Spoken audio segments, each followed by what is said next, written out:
This is total chaos.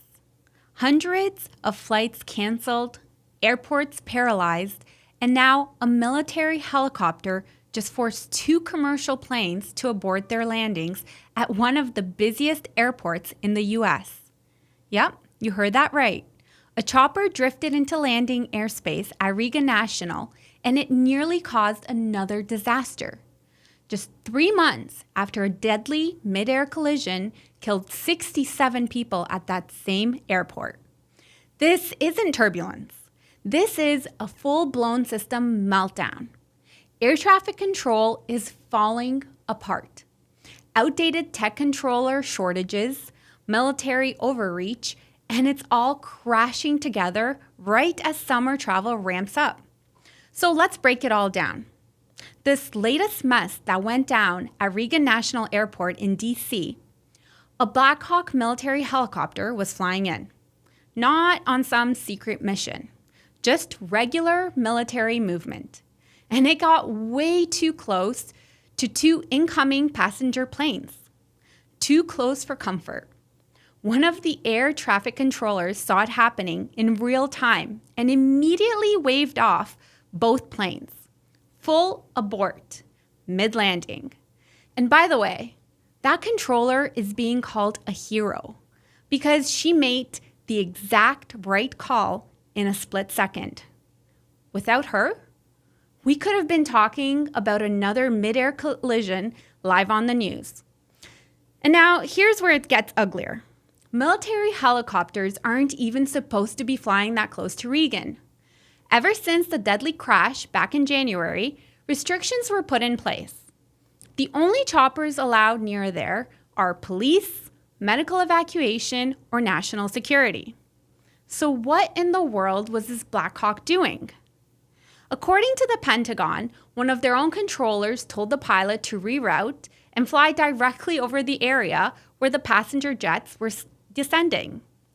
So we've got the Army, the FAA, and the NTSB all launching investigations. Transportation Secretary Sean Duffy is apparently losing it. He's pissed at the Pentagon for letting this happen again. And he should be, because this isn't a glitch. It's not bad luck. It's the same pattern repeating over and over. Meanwhile, let's not forget what else is going on. Over at Newark, one of the biggest airports in the country, flights are plummeting. In just one day, 435 delays and 140 cancellations. That's not a bad Monday.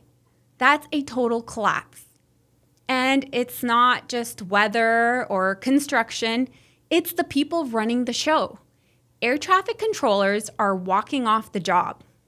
Radio and radar systems are failing, and the FAA is juggling it all with an incident tech that's older than the planes flying overhead.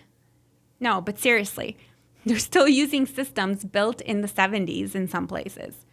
We've got AI rewriting movies and cars driving themselves, but apparently the system controlling 40,000 daily flights is running on tech that predates the internet. And United Airlines? I mean, they've just had enough. They're cutting 35 round-trip flights per day at Newark. Permanently. The CEO literally said, "We feel like there's no other choice if we want to protect our customers." How reassuring. So while passengers are stuck for hours, missing weddings, funerals, job interviews, the FAA says air travel is still safe. Right. Tell that to the 2 jets that had to abort landings mid-descent because a Blackhawk helicopter wasn't where it was supposed to be. Tell that to the 3,500 missing air traffic controllers because that's how many the U.S. is short right now. That's not a typo. 3,500. And here's the thing. There's a mandatory retirement age for controllers, which is 56. But most don't even make it there. It's one of the most stressful jobs on the planet. Burnout? is real and constant. People are cashing out early because they can. Full pensions, no more stress, goodbye. So the Department of Transportation is in panic mode.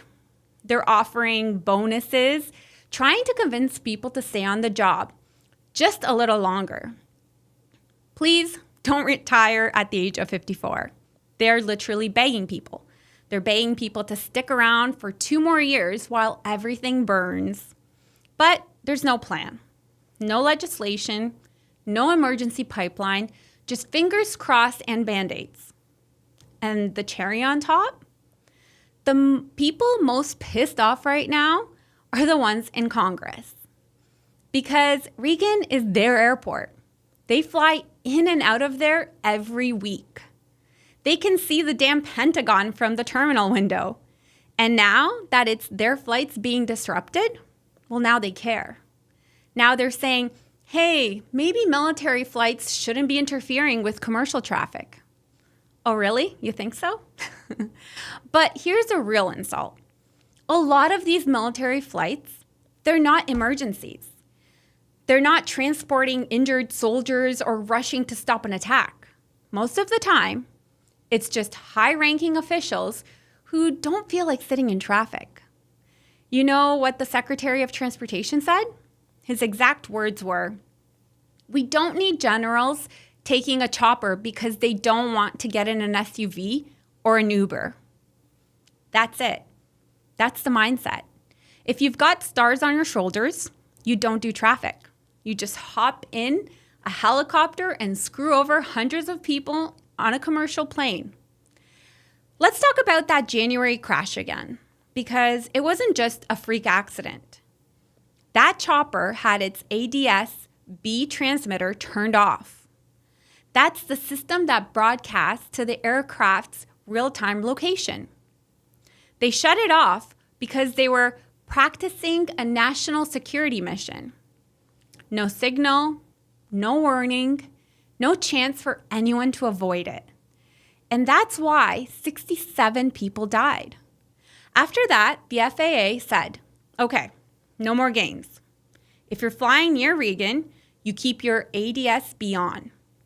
So the helicopter from this week, it had it on, and still, it deviated from the route. It still flew into the landing path. Still, commercial jets had to abort. It's like watching someone fail a test they had the answers to. There's no excuses. It's just pure failure. And do you know what's terrifying? We're lucky it didn't end in another collision. We're lucky that controller acted so fast. Because if she hadn't, we'd be looking at body bags again. That's where we are. A broken air traffic system running on borrowed time, being held together by underpaid, overworked human beings with zero room for error. While people in power ride helicopters to dodge traffic and pretend this is all normal. Well, let me tell you, it is not normal. And up here, it just isn't some US problem. If you're flying through or connecting to anywhere in the States this summer, you're part of the system. You're vulnerable to this same collapse. And trust me, it is a collapse. If the people running air traffic control are telling reporters, I don't think it's safe, that should set off every alarm we've got. So here's the question. What's it going to take? Another mid-air collision? Another 67 people gone? Or do we finally start asking why the heck the system is still fragile in the first place? Because this isn't weather, this isn't a rough patch, this is the cost of neglect, of corruption, of treating air safety like a PR problem instead of a real-world disaster waiting to happen. And if no one speaks up, if people just keep accepting delays and cancellations as normal, nothing changes. So yeah, if you're into content that cuts through the noise, please smash that subscribe button and hit the notification bell so you don't miss the next one. Also, please don't forget to like the video. It will tell the algorithm that this content matters, and it'll put it in front of more viewers.